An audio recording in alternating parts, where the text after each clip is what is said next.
पंतप्रधान नरेंद्र मोदी यांनी राष्ट्रपतींकडे आपल्या पदाचा राजीनामा दिला असून जुनी लोकसभा भंग करण्यासाठी शिफारस केली आहे।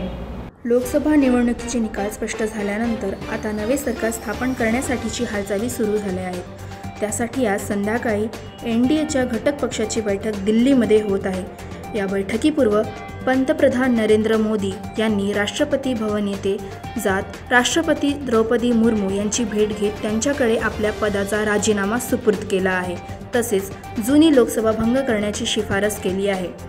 पंतप्रधान नरेंद्र मोदी यांनी दिलेल्या पदाचा राजीनामा राष्ट्रपती द्रौपदी मुर्मू यांनी स्वीकारला असून नव्या सरकारची स्थापना होईपर्यंत त्यांना आणि त्यांच्या नेतृत्वाखालील मंत्रिमंडळाला कामकाज पाहण्याची सूचना राष्ट्रपतींनी दिली आहे।